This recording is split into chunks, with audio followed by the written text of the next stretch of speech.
প্রিয় দর্শক, আসসালামু আলাইকুম। আজ আমরা আপনাদের শোনাব এমন একটি গল্প যা শুনলে আপনার হৃদয় কাঁপবে, চোখ ভিজে উঠবে এবং আল্লাহর প্রতি আপনার বিশ্বাস আরও গভীর হবে। এটি একজন সহজ সরল রাখালের গল্প, যার কাছে ছিল না কোনো ধনসম্পদ, ছিল না কোনো ক্ষমতা, কিন্তু ছিল একটি জিনিস যা পৃথিবীর সব কিছুর চেয়ে মূল্যবান। তার ছিল আল্লাহর প্রতি অটুট তাওয়াক্কুল আর অবিচল তাকওয়া। বহু বছর আগের কথা, সিরিয়ার প্রান্তরে সবুজ উপত্যকার কোলে একটি ছোট্ট গ্রামে বাস করত ইউনুস নামের এক যুবক। ইউনুস ছিল অনাথ, ছোটবেলায় মা বাবাকে হারিয়েছিল সে, কিন্তু আল্লাহর রহমতে সে বড় হয়েছিল নেককার এক বৃদ্ধ চাচার ছায়ায়। চাচা তাকে শিখিয়েছিলেন, দুনিয়ায় যাই হোক, আল্লাহকে কখনো ভুলো না। ইউনুস ছিল অসামান্য সুদর্শন, তার চেহারায় ছিল এমন এক নূর যে রাস্তায় দেখলে মানুষ থমকে দাঁড়িয়ে যেত। কিন্তু এই সৌন্দর্য তাকে অহংকারী করেনি, বরং সে ছিল বিনম্র, শান্ত এবং সদা আল্লাহর স্মরণে মগ্ন। প্রতিদিন ভোরবেলা ফজরের নামাজ পড়ে সে তার ছাগলের পাল নিয়ে বের হতো মাঠে, আর মাঠে থাকার সময় পুরোটা কাটাত সুবহান আল্লাহ, আলহামদুলিল্লাহ, আল্লাহু আকবার জিকিরে। গ্রামের মানুষ বলাবলি করত, ইউনুস গরিব হলেও তার রুহ যেন বাদশাহের। একদিনের কথা, ইউনুস তার পাল নিয়ে একটু বেশি দূরে চলে গিয়েছিল, পাহাড়ের ওপারে এক অপরিচিত উপত্যকায়। সন্ধ্যা নামার আগেই সে বুঝল, আজ ফেরার পথ নেই, রাত হয়ে যাবে। সে একটি বড় পাথরের ছায়ায় আশ্রয় নিল, ছাগলগুলোকে বেঁধে রাখল, এশার নামাজ পড়ল, তারপর আল্লাহর নামে ঘুমিয়ে পড়ল। মাঝরাতে হঠাৎ একটি অদ্ভুত শব্দে তার ঘুম ভাঙল। চারপাশে এক অদ্ভুত আলো। না, এটি চাঁদের আলো নয়, এটি যেন ভেতর থেকে আসা কোনো রহস্যময় দীপ্তি। সামনে দাঁড়িয়ে আছে একটি অবয়ব, মানুষের মতো দেখতে, কিন্তু স্বাভাবিক নয়। ইউনুস ভয় পেল না, সে তৎক্ষণাৎ আউযুবিল্লাহি মিনাশ শাইতানির রাজিম পড়ল। তারপর জিজ্ঞেস করল, তুমি কে আর কি চাও? সেই অবয়ব বলল, ভয় পেও না হে মানুষ, আমি জিন জাতির, আমার নাম নুরান, আমি এসেছি তোমার কাছে সাহায্য চাইতে। ইউনুস বলল, জিন হলে মানুষের সাহায্য নেবে কেন? নুরান বলল, কারণ তুমি সাধারণ মানুষ নও, তুমি যে জিকির করো তার সুর আমাদের জগতেও পৌঁছায়। আমাদের রাজার মেয়ে রাজকন্যা রায়হানা এক দুষ্ট জিনের জাদুতে আক্রান্ত হয়েছে। সে কথা বলতে পারছে না, নড়াচড়া করতে পারছে না। আমাদের সব হেকিম ব্যর্থ হয়েছে, কিন্তু এক জ্ঞানী বলেছে, এই মুহূর্তে পৃথিবীতে যে মানুষটি সবচেয়ে বেশি আল্লাহর জিকিরে মগ্ন, শুধু তার দোয়াই পারবে এই জাদু ভাঙতে। ইউনুস কিছুক্ষণ চুপ রইল, তারপর বলল, আমি সাধারণ গরিব রাখাল মাত্র, আমার দোয়া কি কবুল হবে? নুরান বলল, আল্লাহ দেখেন মানুষের হৃদয়, তার পোশাক বা সম্পদ নয়। ইউনুস ইস্তেখারার নামাজ পড়ল, মনে মনে আল্লাহর কাছে দিক নির্দেশনা চাইল। তার মনে পড়ল কুরআনের আয়াত, যে আল্লাহকে ভয় করে আল্লাহ তার জন্য পথ বের করে দেন। সে বলল, আমি যাব, তবে এক শর্তে, তোমরা আমাকে কোনো অন্যায় বা হারাম কাজে বাধ্য করবে না। নুরান মাথা নত করে বলল, আমরা কথা দিচ্ছি। জিন নুরান ইউনুসকে এক অদৃশ্য পথে নিয়ে চলল, পাহাড়ের ভিতর দিয়ে, মাটির নিচ দিয়ে এক অপার্থিব জগতে প্রবেশ করল তারা। সেখানে ছিল বিশাল প্রাসাদ, সোনালি দেয়াল, মুক্তার ভোয়ারা, কিন্তু সবকিছু যেন শোকের ছায়ায় ঢাকা। জিনদের রাজা, বৃদ্ধ, ক্লান্ত, চোখে জল, ইউনুসকে দেখে উঠে দাঁড়াল, বলল, হে মানব সন্তান, তুমি এসেছ, আমার মেয়েকে বাঁচাও। ইউনুস বলল, হে রাজা, আমি কিছুই করতে পারি না, শুধু আল্লাহ পারেন।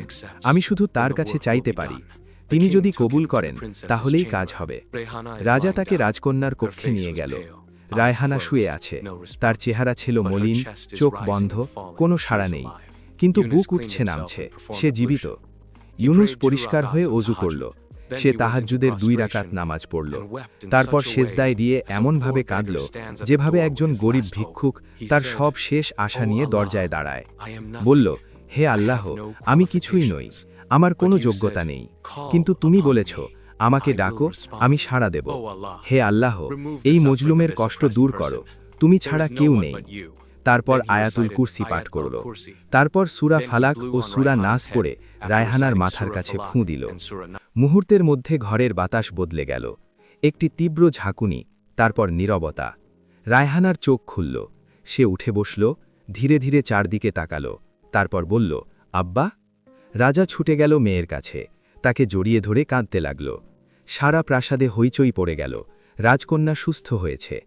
কিন্তু ইউনুস সেই কোণে বসে চুপচাপ আল্লাহর শুকরিয়া আদায় করছিল, তার চোখেও জল। রাজা এসে তার সামনে হাঁটু গেড়ে বলল, তোমার ঋণ কিভাবে শোধ করব? আমার রাজ্যের অর্ধেক সম্পদ নাও। ইউনুস বলল, না হে রাজা, এই কাজ আমি করিনি, আল্লাহ করেছেন, তার কাছেই কৃতজ্ঞ হও, আমাকে শুধু আমার পথে যেতে দাও। রাজা অবাক হয়ে বলল, তুমি কিছুই চাও না? ইউনুস হাসল, বলল, আমার কাছে যা আছে, আল্লাহর সন্তুষ্টি, তার চেয়ে বড় কোনো সম্পদ নেই। কিন্তু গল্প এখানেই শেষ হল না। রায়হানা সুস্থ হওয়ার পর দেখল যে মানুষটি তাকে বাঁচিয়েছে সে কেবল নেককার নয়, সে অসাধারণ রূপেও অতুলনীয়। তার মনে অনুভূতি জাগল। সে তার বাবাকে বলল, আব্বা, আমি এই মানুষকে বিয়ে করতে চাই। রাজা থমকে গেল, বলল, মেয়ে, তুমি মানুষ, আমরা জিন, এ কি সম্ভব? রায়হানা বলল, আব্বা, তুমি কি জানো না জিন মানুষের বিবাহ শরীয়তে কি বলে? আমি তার ধর্মের কথা জানতে চাই, যদি সে রাজি থাকে, যদি শরীয়ত অনুযায়ী হয়, তাহলে? রাজা ইউনুসকে ডাকল, পুরো কথা জানাল। ইউনুস চমকে গেল। তার সামনে এক অভূতপূর্ব পরীক্ষা। একদিকে অকল্পনীয় সুন্দরী, সমৃদ্ধ রাজকন্যা, বিশাল রাজ্যের প্রলোভন। অন্যদিকে তার ঈমান, তার মূল্যবোধ, আল্লাহর সামনে জবাবদেহিতার ভয়। ইউনুস কিছুক্ষণ চুপ রইল, তারপর বলল, হে রাজা, আমি সত্য বলবো, রায়হানাকে আমার ভালো লেগেছে, এটি লুকাবো না। কিন্তু আমার আগে জানতে হবে, সে কি মুসলমান? সে কি আল্লাহ ও তার রাসূলের ওপর ঈমান রাখে? রায়হানা নিজেই সামনে এলো, বলল, আমি তোমার থেকেই ইসলাম শিখতে চাই। ইউনুস বলল, তাহলে শোনো, ইসলাম মানে শুধু বিবাহের শর্ত নয়। ইসলাম মানে জীবনের প্রতিটি মুহূর্ত আল্লাহর সামনে নত হয়ে চলা। পারবে? রায়হানা বলল, আমি চেষ্টা করব। ইউনুস সেই রাতে ঘুমাল না। সে আবার তাহাজ্জুদ পড়ল। সে আল্লাহর কাছে দোয়া করল, হে আল্লাহ, তুমি আমার মনের কথা জানো, আমাকে সঠিক পথ দেখাও, দুনিয়ার প্রলোভন থেকে আমাকে রক্ষা করো।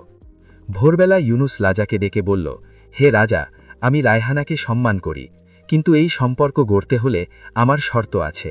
রায়হানাকে সত্যিকার অর্থে ইসলাম গ্রহণ করতে হবে, শুধু আমার জন্য নয়, আল্লাহর জন্য। এবং আমার গ্রামের বড়দের পরামর্শ ও অনুমতি ছাড়া আমি এই নিশ্চিতাংশ নিতে পারব না, কারণ ইসলামে তাড়াহুড়ো করে এমন সিদ্ধান্ত নেওয়া ঠিক নয়।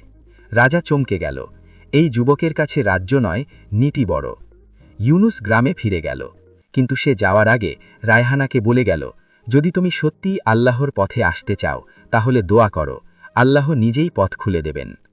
মাসখানেক পর ইউনুসের গ্রামে এক অপরিচিত মেয়ে এলো, সাধারণ পোশাকে, হাতে কুরআন শরীফ। গ্রামবাসীরা জিজ্ঞেস করল, তুমি কে? সে বলল, আমার নাম রায়হানা, আমি ইউনুসকে খুঁজছি। আমি আল্লাহর পথে এসেছি, কোনো রাজ্যের লোভে নয়, কোনো সৌন্দর্যের লোভে নয়। প্রিয় দর্শক, এই গল্পে আমাদের জন্য অনেক শিক্ষা আছে। প্রথম শিক্ষা, আল্লাহর জিকির ও তাকওয়া মানুষকে এমন মর্যাদায় নিয়ে যায় যা কোনো সম্পদ বা ক্ষমতা দিতে পারে না। ইউনুস গরিব রাখাল ছিল, কিন্তু তার জিকিরের নূর জিনের রাজ্যেও পৌঁছেছিল। দ্বিতীয় শিক্ষা, বিপদে পড়লে আল্লাহর দিকেই ফিরতে হয়। ইউনুস নিজে কিছু করেনি, সে শুধু আল্লাহর কাছে চেয়েছিল, আর আল্লাহ সাড়া দিয়েছেন। তৃতীয় শিক্ষা, প্রলোভনের মুহূর্তে যে নিজের ঈমান ধরে রাখতে পারে সেই প্রকৃত বিজয়ী। ইউনুসের সামনে রাজ্য ছিল, কিন্তু সে বেছে নিয়েছিল আল্লাহর সন্তুষ্টি। চতুর্থ শিক্ষা, ইসলামে গ্রহণ করতে হয় মন থেকে, ভয় বা লোভ থেকে নয়। রায়হানা যখন রাজকন্যার মুকুট ছেড়ে সাধারণ মানুষের মতো এলো, তখনই সে সত্যিকার মুসলমান হল। আল্লাহ তাআলা আমাদের সবাইকে সত্যিকার তাকওয়াওয়ালা বান্দা হওয়ার তৌফিক দিন। আমিন। জাযাকাল্লাহু খাইরান। ভিডিওটি ভালো লাগলে লাইক দিন, শেয়ার করুন এবং চ্যানেলটি সাবস্ক্রাইব করুন। আসসালামু আলাইকুম ওয়া রাহমাতুল্লাহি ওয়া বারাকাতুহু।